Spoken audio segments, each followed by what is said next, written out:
There is a ton of construction going on right outside my window. I think they're building like an apartment complex. They're digging a giant hole in the earth. Makes the whole apartment shake. I'm still new to California, so kind of freaks me out sometimes.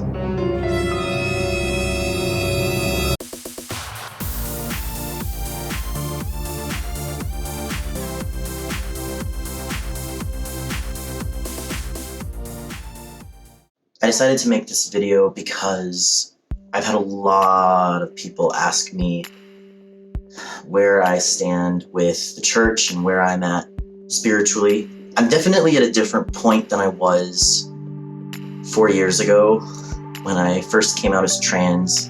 I kind of became like the poster boy for TransMormons. Everyone knew me as Emmett, the active trans Mormon man. I was actively going to church every Sunday. I was very blessed to be in certain wards and have bishops and leaders who were honestly very supportive and open-minded throughout my transition. I had bishops who, were affirming and called me Brother Claren and recognized me as a man. Overall, I had a very positive experience with church and my transition. It all started back when I was a student at BYU, Idaho. And my bishop up in Rexburg was very, very kind to me. I came out to him after construction. I came out to him as both being attracted to women and also as being trans. It was a very hard thing for me to do, but at that point I was very depressed and suicidal. And I had been attending the temple. I attended weekly for sure, but there was a period where I was there almost daily. And I needed to feel peace, and I needed to know that God loved me. And I remember the moment when I was in the temple and I received confirmation that my spirit is male. And it was the best, warmest feeling. And it was just like, I knew this, and I knew that God knew it. And I had no idea how my life was going to work out. I had no idea what was going to happen, but I knew that everything was going to be okay. And so I took this information to my bishop, and I said, I truly believe that my spirit is male, and for whatever reason, I was born in a female body. And I told him, I know that God is perfect. God doesn't make mistakes. And this is something that happened here on earth. It's, people are born with all kinds of, imperfections. Our bodies are imperfect. Our spirits are perfect. But when we come to earth, things happen in the womb. Things happen on this physical plane where our bodies are not perfect. And so for whatever reason, I believe that, I came to earth in a female body for a reason. And I'm still learning what those reasons are. But I'm a lot more hopeful than I was 4 years ago. So I came to my bishop with this, and he told me, okay, well then for the next week, why don't you just be yourself? Don't do your hair, don't wear makeup, dress however you want to dress, present how you want to present, and then we'll get back together in a week and you can tell me how you feel. So that was the first time that I started wearing a binder. I had ordered a binder, and so I flattened my chest, and I wore a beanie every day, didn't do my hair, and I didn't wear any makeup, and I just kind of I wore tomboyish clothes. I was just me, and I just imagined completely just being me, a boy, and embracing it and being okay with it and knowing that I had permission to do this. And I went back, and my bishop was like, so how do you feel? How was this week for you? And I said, I didn't have a single suicidal thought this week. I felt so free and so good. and I'm happy. And I was not expecting him to say what he said after that. First, he read off like the handbook, the church handbook, and the little section that talks about transgender people, and that there really wasn't a whole lot, and that the church doesn't know a whole lot about this. And basically just said, as long as I didn't have, it refers to sex reassignment surgery, or commonly known as bottom surgery. As long as I didn't have that, then I wasn't going to be disciplined in any way. So he basically said, this is between you and God. This is a very personal matter. And he said, why don't we have, we'll have the stake president come in and let's talk about this. And so I ended up having a meeting with him, my bishop, and the stake president, and we talked about, my feelings and what I wanted to do with them. And I said, I really think that I want to transition, but I want to do everything by the book. I love the church. I have a very strong testimony of the gospel. I want to stay active in the church. And so I don't want to be disciplined or excommunicated.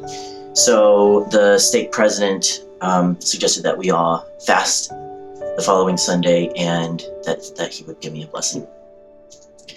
And I remember I was so scared because I knew that these feelings were so real. I felt that I was a boy in a girl's body my whole life. I didn't have the vocabulary. I didn't know the term transgender until I was in high school. But I always knew that I felt this way, and I was afraid that I was going to be told, you're just going to have to suck it up and live with this and stay uncomfortable in your body for the rest of your life. So I went into this meeting, and we had all fasted, and the stake president gave the blessing. And I don't remember everything he said, but I do remember him talking about how, again, what my bishop had said, that this was between me and God, and that I would be guided to know what to do. And so after the blessing, I told my bishop and stake president, I really truly feel that I need to transition. And they were very kind, and they were like, okay, this is between you and God. And my bishop was like, he talked to me afterwards, and he was just like, I'm going to keep you here. I'm going to make sure they don't kick you out of school. I want you to be able to stay here and get your education and still be yourself. I thought that was so sweet, but I knew that that wasn't going to work. And I knew that I needed to leave. So I made my plans, and I got rid of all of my girl clothes and gave them to my roommates. And I left. I took one of those express shuttles, the Salt Lake Express, I believe it was called, at 3 a.m. And I remember one of my roommates actually waited at the bus station with me, the bus stop. And then I left in the middle of the night. I left BYU, Idaho, and slept on the bus and had one suitcase with my clothes in it, and I left for Utah. And from there, my experiences varied with different bishops. My first bishop was very supportive. There was already a trans man in the ward, so he was very kind to me. I was allowed to come to church in a suit and a tie, and people called me Brother Claren. I was welcomed. I've had bishops who have let me attend priesthood, and for the most part, it was a very positive experience. I even had a bishop tell me that he received confirmation that my spirit is male.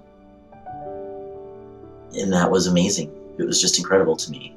And of course, I, have not been able to hold the priesthood. I had a bishop who, after I got my name and my gender marker legally changed, he was able to change my name in the church records to Emmett Michael Claren. but the church would not let him change my gender marker. So in the church records, it still says that I am female. And so my bishop, he talked to church headquarters to see if we could change that, if I needed to be rebaptized as Emmett or what I needed to do. And long story short, there was nothing that could be done at that point. This was just a couple of years ago. And he was like, if I could give you the priesthood, I would, because you're worthy. So basically I did everything by the book. And when I had, I had my surgeries, top surgery and an emergency hysterectomy, oophorectomy. And I was never disciplined for any of that. But overall, it was a very good experience. And then got to a point where I was passing so well in church that everyone, assumed that I held the priesthood. I was being asked to help pass the sacrament, and I had to say, no, I can't because I don't have the priesthood. And then, from there it was, oh, what did you do? You don't have the priesthood. Are you unworthy? The questions, unfortunately, it raised people's eyebrows. And I was very open about who I was. I felt it was important for me to be authentic because I didn't want to lie about, who I was. It eventually would come out in the wards that I was trans. And then it got just very uncomfortable. I'd be sitting in the pews and people would just stare because they knew I was different. I couldn't go to church anymore and just sit there and feel the spirit and have a good experience. It was, I'm sitting here and people are looking at me, people are staring at me, I feel uncomfortable, and it became more stressful and nerve-wracking, the thought of going to church. And so what once was a very spiritual and positive experience for me just became quite the opposite. So, for me right now, I feel very close to God. I do have a very strong relationship with Heavenly Father, and I love, my Savior, Jesus Christ. And I do still have a very strong testimony of gospel principles. Of course, there are some things that I don't agree with within the church, but I did serve a mission, and there are things that I know to be true that I can't deny and I will never deny. But for now, I feel closer to God when I'm hiking in the mountains or, near the ocean, in nature, and I feel more comfortable and closer to God there than I do sitting in a church pew.